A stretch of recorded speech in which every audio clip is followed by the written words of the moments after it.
In this sample video, we look at the history of rejection and how awareness can indeed be curative.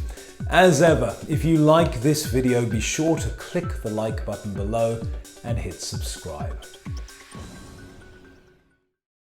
The fear of failure and rejection that hits us really does sting and can cause us to not analyze things objectively, ultimately skewing us off path. One of the symptoms of rejection is self-audit that can take you so far away from your original lesson to learn that you can start a spiral of things that makes the situation worse. First of all, we need to understand rejection and why does rejection hurt? Well, studies show that rejection piggybacks on the same pathways in the brain that pain does. These studies show that the same areas of the brain become activated when we experience rejection as we experience physical pain. That's why it hurts so much, neurologically speaking, of course. When we feel like we're going to be rejected or something is wrong, we have a sixth sense that something is not quite right, and this can dovetail with fear.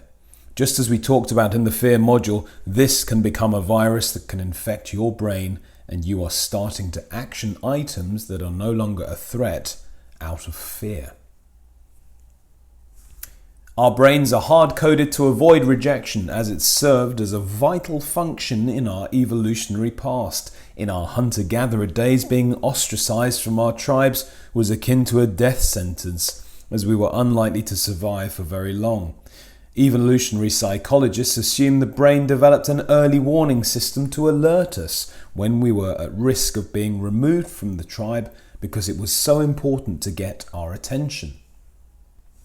For those who experienced rejection, it was more painful because the rejection mimicked the physical pain in their brain, thus gaining an evolutionary advantage, and they were more likely to correct their behavior and consequently more likely to remain in the tribe.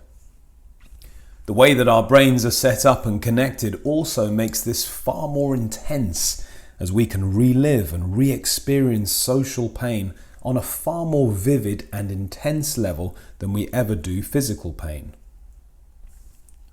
Just try recalling an experience in which you felt significant physical pain, even times when you've had a serious injury, you've broken an arm or a leg or perhaps dislocated a shoulder. Try and remember the pain that you felt at the time. It will be a non-event, neurologically speaking, but at that moment in time, obviously, it was quite significant. Because in other words, that memory alone will not elicit physical pain.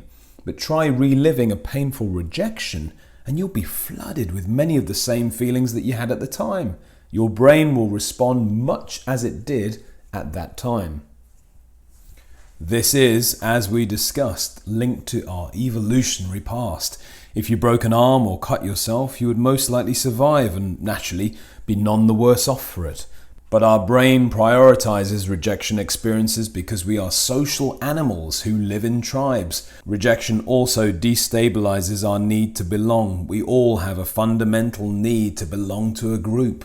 Again, going back to our time of tribes and hunter-gatherer, and when we get rejected, this becomes destabilized, and the disconnection we feel adds to our emotional pain.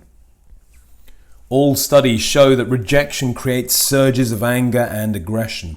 In 2001, the Surgeon General of the United States issued a report stating that rejection was a greater risk for adolescent violence than drugs, poverty, or indeed gang membership. In fact, gang membership often thrives on the fact that people have been rejected in other sectors by their family, by their friends, or by society as a whole.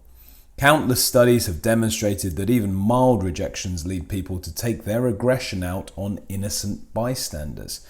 Just look at some of the tragic shootings or violence. Well, these are all examples of the strong link between rejection and aggression.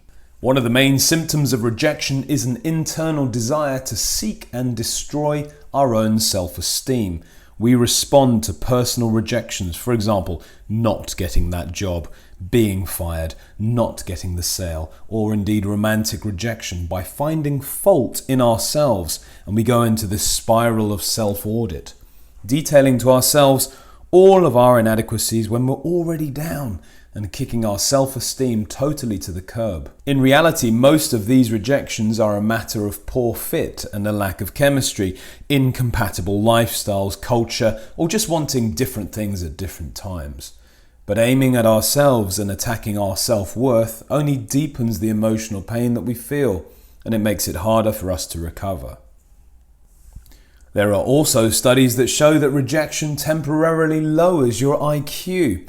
Being asked to recall a recent rejection experience and relive the experience was enough to cause people to score significantly lower on subsequent IQ tests and tests of short-term memory.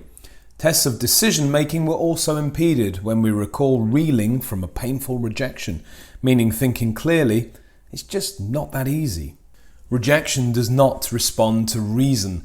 Participants were put through an experiment in which they were rejected by strangers. The experiment was rigged. The strangers were confederates of the researchers. Surprisingly, though, even at the end of the experiment, being told that the strangers who had rejected them did not actually reject them, did little to ease the emotional pain the participants felt.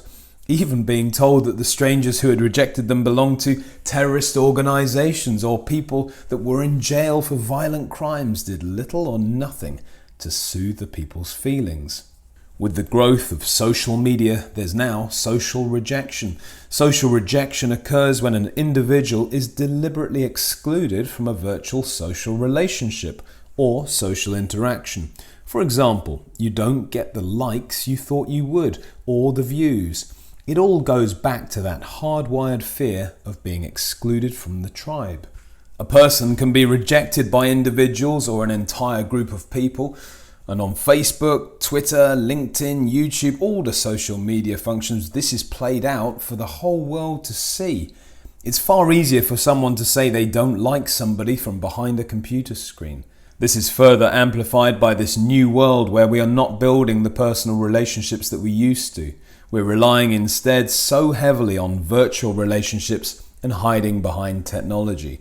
For example, if you look at dating now, people don't go to bars and flirt or ask somebody out on a date. They find them on social media or a dating app where they just swipe right. People are only posting the best versions of themselves in this virtual world. This constant pressure to only ever show the best version of yourself, resulting in the foundations for building inner strength being lost. When somebody then strikes at the social media by unfriending or writing a negative review, the feelings of pain are rocking their entire world. People have experienced serious anxiety and depression because of negative things tweeted and texted by people that they've never even met before on social media. This can then grow into paranoia. I used to have a Facebook account but didn't use it for what I originally wanted to and grew tired of the privacy invasion, so I deleted it. Since then, I've had several people come up to me asking what they did to upset me and why I unfriended them. When I respond with, no, not at all, I just don't use Facebook anymore, it doesn't go any way to soothe the pain as they've already suffered this pain of rejection. This is the problem. With any rejection, you convince yourself that it's a deeply personal attack on yourself. What's important in this moment, and it's very difficult because so many factors start to play into this, but this is where you really need to be self-aware and be aware of your emotions.